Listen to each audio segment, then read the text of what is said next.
그러다가 오늘 여기 나와 있는 이 본문 말씀을 통해서 오벳에돔과 같은 사람이 되었으면 참 좋겠다, 이런 일꾼들이 세워졌으면 좋겠다, 그런 생각을 갖고 오늘 말씀을 준비했습니다. 오늘은 우리 교회가 예배 후에 이제 공동의회로 장로와 안수집사, 권사들을 세우는데 많이 좀 세워졌으면 좋겠다 라고 하는 게 제 마음입니다.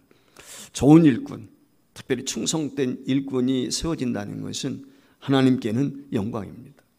좋은 일꾼이 세워지면 우리 주님이 기뻐하시고, 좋은 일꾼이 세워지면 교회가 힘을 얻습니다. 그리고 좋은 일꾼이 세워지게 되었을 때 자신도 복을 받게 되는 거예요. 조금만 마이크 볼륨을 올려주세요. 그래서 이게 좋은 일꾼을 세운다는 것이 참 중요합니다. 그래서 교회에서 일꾼을 뽑아 세우는 일이 얼마나 복된 일인가, 그래서 무슨 말씀을 전할까 고민 많이 했어요. 사실 우리가 이런 일꾼의 규정 여러 성경에 보면 헌법에도 나와 있고 많이 있는데, 지난주에도 말씀을 드렸고 이런 사람들을 일꾼을 세웠으면 좋겠다 라고 했는데, 세움을 받는 사람도 중요하지만 세우기 위하는 우리도 중요하고, 장차 저와 여러분이 후에 또 일꾼이 되어야 돼요. 그럼 어떤 일꾼이 되어야 될까? 그래서 이미 임직을 받으신 분들은 오늘 주시는 말씀을 통해서 오늘 말씀 견주어 나는 제대로 감당하고 있는 직분자인가? 그리고 피택되어져야 될 사람들, 오늘 주시는 이 말씀을 통해서 이런 일꾼이 되어야 되겠구나. 그리고 동시에 아직 일꾼 되기는 멀었지만 우리 청년들을 비롯해서 장차 하나님의 교회 일꾼이 되기를 원하는 사람들은 이런 마음의 자세를 가지고 내가 준비해야 되겠구나, 이런 교훈을 얻는 시간이 되었으면 좋겠다. 그래서 오늘 여기 본문 말씀을 택했습니다. 한 번은 앤드류 카네이에게 어떤 사람이 질문을 했습니다. 선생님께서 당신의 왕국을 잃어버린다면 어떻게 하시겠습니까? 파산하면, 망하면 어떻게 되겠느냐 라고 하는 질문이었어요. 그랬을 때 이 카네이가 이런 얘기를 했다고 합니다. 여러분, 당신들은 내 건물을 빼앗아갈 수도 있고 내 공장들을 불사르릴 수 있습니다. 그리고 내 재산도 빼앗아갈 수 있습니다. 그러나 나에게 나의 중요한 참모들만 주면 잃어버린 왕국을 재건하겠습니다. 이 말의 의미가 무엇일까요? 사람이 중요하다는 거예요. 우리가 흔히 인사는 만사다, 그런 얘기를 합니다. 조직이나 공동체를 효율적으로 성장시키기 위해서 먼저 제일 중요한 게 뭐냐? 사람을 등용하는 거예요. 어떤 인재를 적재적소에 그 사람을 세울까? 사람을 세우는 게 제일 중요하죠. 그래서 최고의 능력을 발휘할 수 있는 사람을 뽑아서 그가 잘 감당할 수 있는 위치에 배치하는 것입니다. 그게 극대화될 수 있는, 효율성이 있는 그런 일이죠. 아무리 좋은 비전이 있고 꿈이 있어도 그것을 수행할 수 있는 리더나 멤버가 없으면 불가능한 것입니다. 따라서 우리가 사람을 잘 뽑고 적재적소에 배치한다는 것은 조직을 운영함에 있어서 가장 중요한 것입니다. 근데도 교회도 마찬가지입니다. 교회도 다르지 않습니다. 하나님은 교회를 세우시고 부름받은 사람들을 통해서 하나님의 나라를 이루고, 하나님은 본인이, 당신이 직접 모든 인류를 구원할 수도 있고 모든 것을 행할 수 있어요. 그런데 하나님은 그렇게 하지 않아요. 사람을 통해서 일하십니다. 그것도 하나님의 사람을 통해서 일하시는 거예요. 이 점을 우리가 명심해야 돼요. 그래서 교회가 하나님의 나라를 이루고 하나님의 뜻을 이 땅에 이루기 위해서는 좋은 일꾼을 세워야 돼요. 바람직한 일꾼, 하나님으로부터 인정받는 일꾼, 은사에 맞는 배치될 수 있는 그런 일꾼을 세워야 되는 것입니다. 오늘 여기 본문 말씀에 보면 하나님의 법궤와 관련된 이야기가 나오고 있습니다. 우리가 잘 아는 것처럼 법궤 안에는 3가지 성물이 담겨 있습니다. 이스라엘 백성들이 40년 동안 굶주리지 않고 먹었던 만나가 항아리 속에 담겨져 있고, 두 번째는 권위, 하나님의 권세와 하나님의 능력을 상징하는 아론의 쌍난 지팡이가 있습니다. 그리고 이스라엘 백성들이 어떻게 하나님의 법대로 살아야 되는지 깨어진 십계명 돌판이 그 속에 담겨져 있는 것입니다. 이 법궤로 말하면 하나님의 임재와 하나님의 은혜의 상징인 것이죠. 그러니까 기념물이 거기에 담겨져 있고 하나님의 임재를 상징하는, 얼마나 중요한지 알 수가 없죠. 그래서 이스라엘 백성들이 광야를 움직일 때, 광야길을 갈 때 법궤를 성막을 중심으로 해서 그들이 움직였던 것을 우리는 잘 알고 있습니다. 이스라엘 백성들이 요단강을 건너서 가나안 땅에 정착을 하고 땅을 분배하고 이제는 사사시대로 접어들었어요. 그리고 세월이 좀 지난 후에 엘리라고 하는 제사장이 사사로 있을 때 블레셋과 전쟁을 벌이게 돼요. 그 블레셋과 전투에서 그만 엘리의 두 아들 흠리와 비나스가 전쟁에 불리하니까 법궤를 가지고 함께 나갔다가 그만 전쟁에서 그 두 사람 죽어버리고 법궤를 블레셋 뺏기게 됩니다. 그래서 30여 년 동안 블레셋 땅에 이곳저곳 법궤가 옮겨 다녔어요. 왜? 옮겨가는 곳마다 재앙이 있으니까. 그래서 나중에는 이스라엘로 다시 돌려보내게 되는데 그 돌려왔던 법궤가 오벳 에돔이라고 하는 제사장이에요. 참 전문가 이 오벳 에돔이 아니고 아비나답이라고 하는 제사장의 집에 그 법궤를 모시게 됐죠. 산당에 모시게 된 것입니다. 다윗이 왕이 되었습니다. 다윗이 왕이 된 후에 하나님의 법궤를 예루살렘으로 좀 모셔와야 되겠다.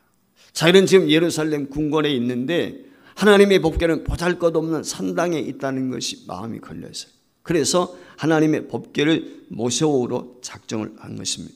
하나님의 법궤를 예루살렘 자기의 도성으로 모시겠다는 말의 의미는 자신의 왕권과 이스라엘의 주권이 하나님으로부터 나온다. 하나님께 있다. 하나님이 이스라엘의 진정한 통치자다 라고 하는 것을 인정하는 것이고 그의 신앙의 고백인 것입니다. 그래서 이 다윗은 이 하나님의 법궤를 옮기기 위해서 아마 장로들과 대신들과 상의를 했겠지요. 그리고는 이 법궤를 옮겨오는 일을 고국적인 국가적인 행사로 그와 같이 진행을 하게 됩니다. 그래서 3만 명의 초청자가 있는, 대통령 취임할 때 초청을 받아 많은 사람들이 참여하게 되면 영광이지 않겠습니까? 그러니까 이스라엘 백성들 중에서 3만 명을 초청을 해가지고 그들과 하나님의 법궤가 예루살렘으로 들어오는 대대적인 입성 행사를 지금 전개하는 것입니다. 그래서 최고의 악단이 동원됩니다. 최고의 찬양대가 만들어집니다. 각종 악기들을 부르면서 이 법궤를 이제 하나님의 선 예루살렘으로 모시게 됩니다. 이 하나님의 법궤를 이와 같이 아비나답의 집에서 수레를 준비해가지고 그곳에 싣고 아마 멋지게 치장을 했겠지요. 그리고 행군을 하다가 아곤이라고 하는 사람의 타당마당 앞에 이르게 됐을 때 갑자기 이 법궤 수레를 끌고 있는 소들이 뛰기 시작을 한 거예요. 그러면서 법궤가 땅바닥으로 굴러 떨어질 위경에 놓이게 된 것입니다. 그때 이 아비나답의 아들이었던 우사가 이 법궤가 떨어지는 것을 방지하기 위해서 손을 잡은 거예요. 그 법궤를 잡는 순간 하나님이 진노하시고 우사 그 자리에서 즉사하고 말았습니다. 죽었다는 것입니다. 하나님이 진노하셨어요. 여러분 한번 생각해 보세요. 지금 수만 명의 사람들이 춤을 추고 악기를 불고 찬양을 하면서 다윗도 역시 덩실덩실 춤을 추면서 말이죠. 지금 법궤를 모시고 있어요. 하나님의 법궤 행렬이 예루살렘으로 향하고 있는데 갑자기 사람이 죽었단 말이에요. 그것도 법궤 최근 거리에 있는 우사가 제사장인데 그도 여러분 어떤 생각이 들겠어요? 아마 그 놀람이란 건 말로도 알 수 없겠죠. 너무 충격이죠. 그래서 모든 행사가 지금 멈췄습니다. 왜 일이 일어났을까? 왜 이런 좋은 날에 사람이 죽어? 그것도 법궤를 만졌다고? 이런 생각이 들 수가 있거든요. 민수기 4장 15절 말씀에 보면 법궤를 이동하게 될 때 어떻게 이동해야 되는지 법으로 규정되어 있습니다. 진영을 떠날 때 아론과 그의 아들들이 성소와 성소의 모든 기구 없는 일을 마치거든 고앗 자손들이 맬 것이니라. 그러나 성물은 만지지 말라. 그들이 죽으리라 그랬어요. 자, 이제 성막의 텐트 속에 우리가 잘 아는 것처럼 광야에서도 그랬지 않습니까? 성막이 이동하게 될 때 법궤 안에 있는 성물 어떻게 돼? 제사장, 아론의 자손들이라는 제사장들이 성물을 다 포장하는 거예요. 예. 적재석소에 있던 모든 그것들을 다 포장을 해요. 포장은 하되 옮기는 것은 누가 옮기느냐? 고핫 자손들이 하는 거예요. 고핫 자손들이 하는데 고핫 자손들이 옮길 때 어깨에 메고 옮기는. 대신 성물을 만지면 안 돼. 만지면 죽는다는 거예요. 근데 오늘 여기 본문 말씀에 보면은 아비나답과 그의 두 아들은 어떻게 하죠? 수레에다가 법궤를 실었어요. 그리고 소가 그 수레를 끌게 한 것입니다. 그 수레를 소가 끌 때 소가 어떤 이유인지는 모르겠지만 뛰니까 법궤가 땅에 떨어질 수밖에 없는. 그래서 우사가 그걸 잡자마자 죽었단 말이에요. 그 우사가 죽는 모습을 보고 오늘 9절 말씀에 보면 다윗이 두려워했다. 겁이 덜컥 난 거예요. 겁이 나니까 야 예루살렘 성에 법궤 보실 수 없다. 그래가지고 어떻게 합니까? 아마 대신들과 상의하겠죠. 야 법궤를 아비나답 집으로 다시 돌려가야 되느냐? 어떻게 되느냐? 뭐 그러다가 아마 대신들이 이야기했는지 어떤지 모르겠지만 오늘 여기 말씀에 보면은 오벳 에돔이라고 하는 사람의 집으로 법궤를 모셨다는 거예요. 그래서 오늘 본문에 나오는 두 주인공 우사와 오벳 에돔에 대한 이야기를 하려고 합니다. 우사도 일꾼입니다. 오벳 에돔도 일꾼이에요. 이 우사와 오벳 에돔을 통해서 나는 어떤 일꾼이 되어야 될까? 우리 교회에 어떤 일꾼들이 세워져야 될까라고 하는 것을 생각해 보고자 하는 것입니다.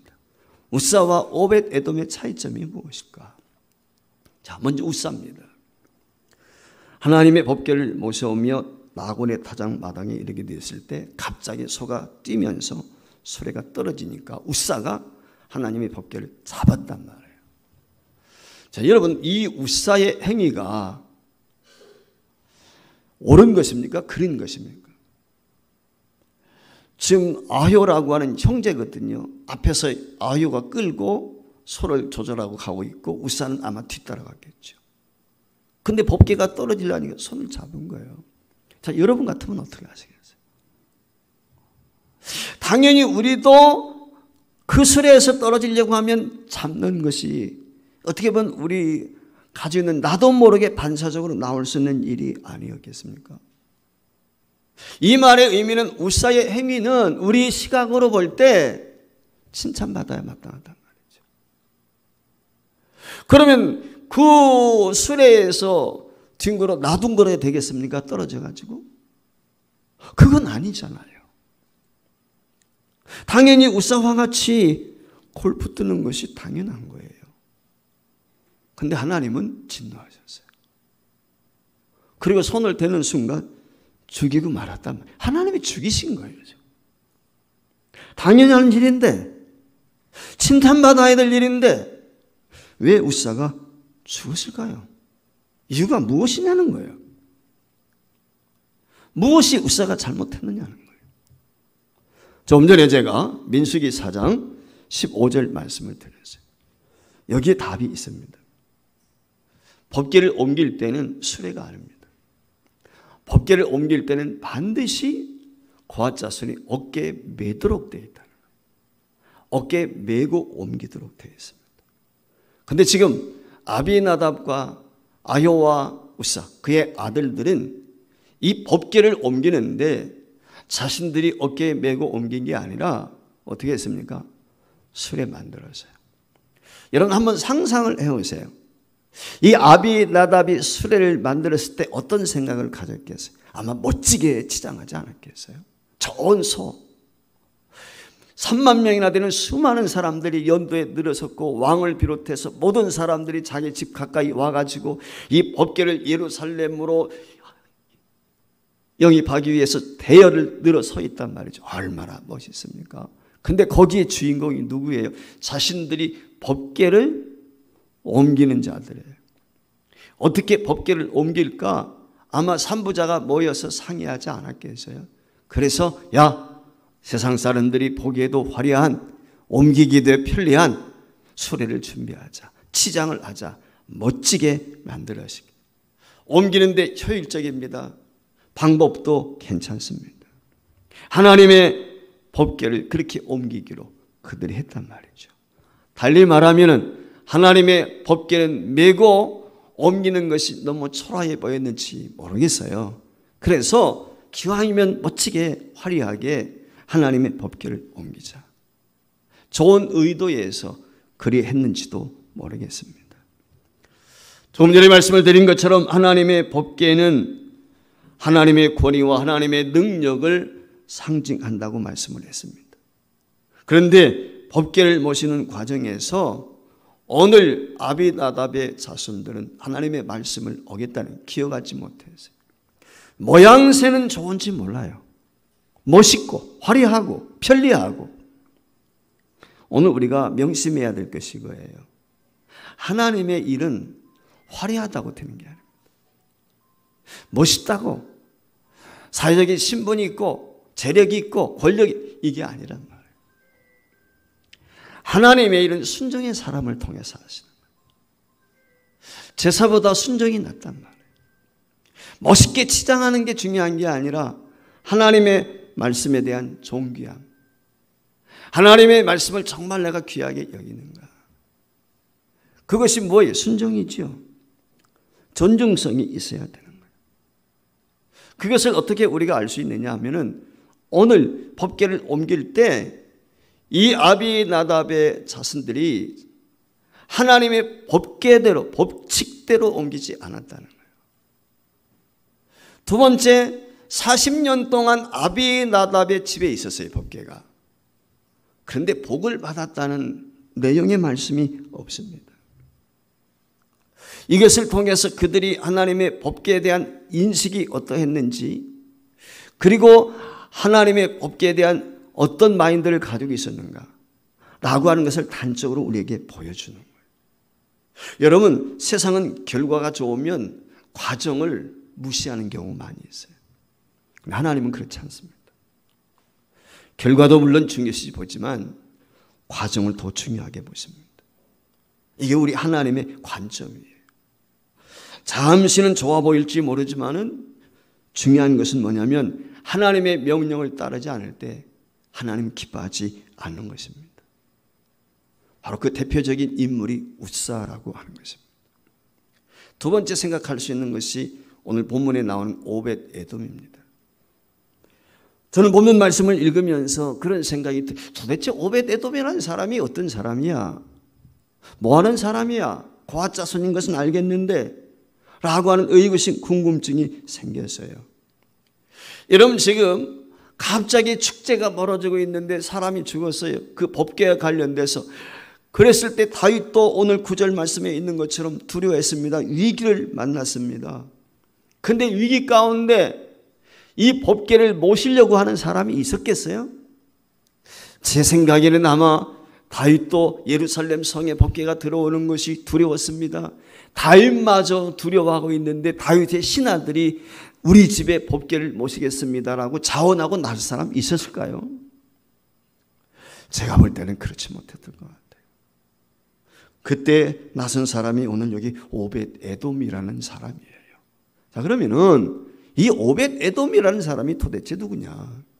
성경에 찾아보니까 오벳 에돔이라는 이름은 오늘 본문 말씀하고 그리고 우리가 잘 알고 있는 역대상 15장 18절 딱 한 절 나와요. 근데 한 절도 아니에요. 저 문맥, 문지기 오벳, 이게 끝이야. 덧붙인 말 아무것도 없어.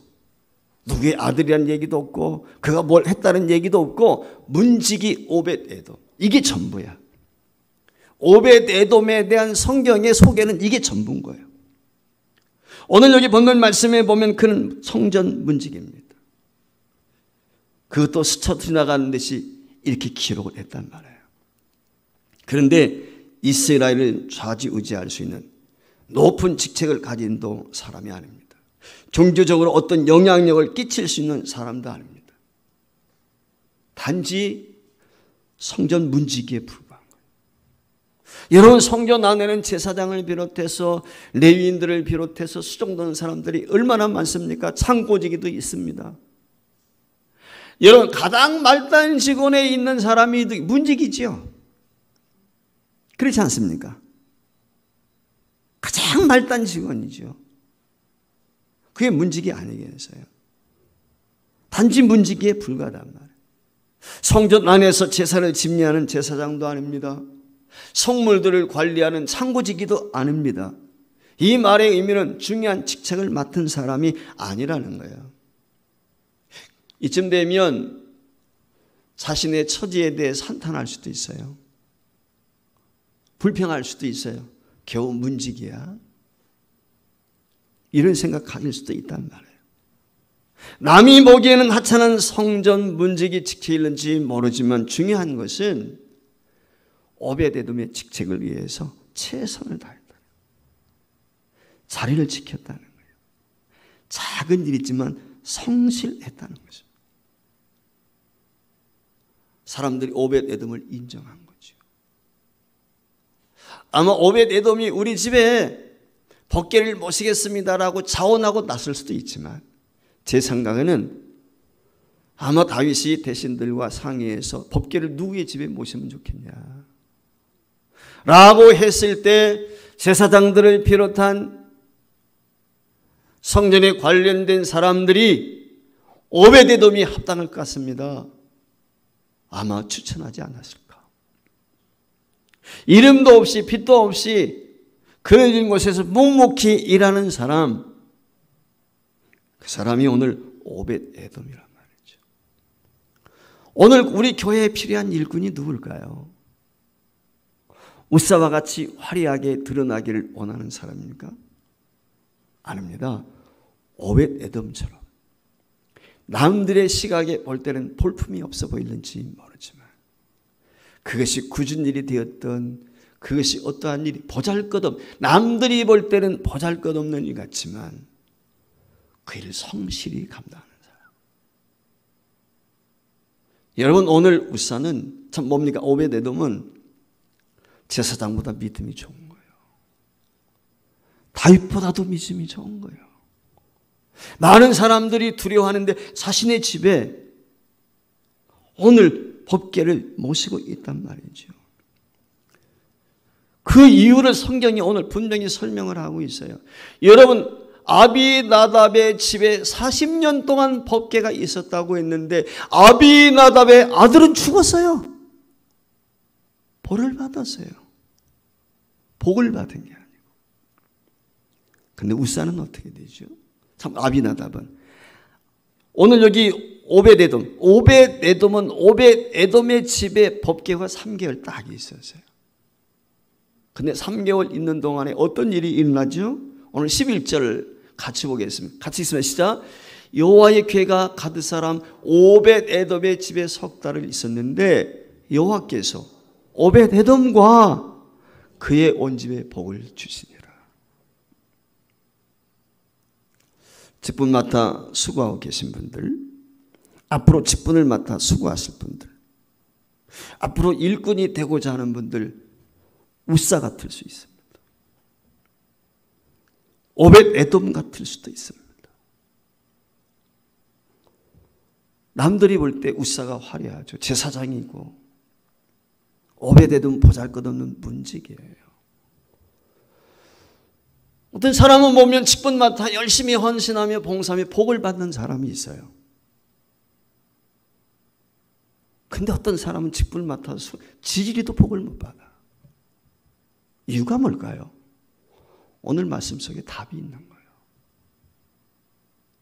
사람들이 보기에는 어찌하든 하나님은 우리 중심을 보시거든요. 저는 100% 그렇게 믿습니다. 하나님 앞에 인정받으면 복 받는다. 저는 이거 100% 믿습니다. 복이라는 게 세상적인 그것을 얘기하는 게 아니라 그 모든 것들을 포함한, 그래서 기왕이면 우리 교회 안에 일꾼을 세우게 될 때 우사와 같은 사람이 아니라 오벳에돔 같은 사람. 우리가 교회 일꾼을 세웁니다. 섬김의 자리에 요란스럽지 않지만 주어진 직분을 위해서 최선을 다하는 사람, 믿음으로 순종하고 성실하게 남이 알아주든 알아주지 않든 이름이 나든 빛이 나든 않든 음지에서 열심히 일할 수 있는 사람, 드러나지 않지만 성실하게 처음부터 끝까지 일할 수 있는 사람, 이런 일꾼이 세워졌으면 합니다. 하나님이 원하신 일꾼이 그런 일꾼일 것이고 그런 일꾼을 통해서 하나님은 역사하십니다. 동시에 직분을 맡아 일하는 사람들은 오늘 오베닷과 우사의 모습을 통해서 과연 나는 어느 편에 있는가 돌아보시고 오벳에돔 같기를 바라고, 동시에 우리가 앞으로 하나님의 나라와 교회를 위해서 일꾼으로 세움을 받아야 될 준비하는 과정 속에 우리가 있다면 오벳에돔을 닮아서 하나님 앞에 인정도 받고 축복도 받는 그런 은혜가 있기를 주 이름으로 축원을 드립니다.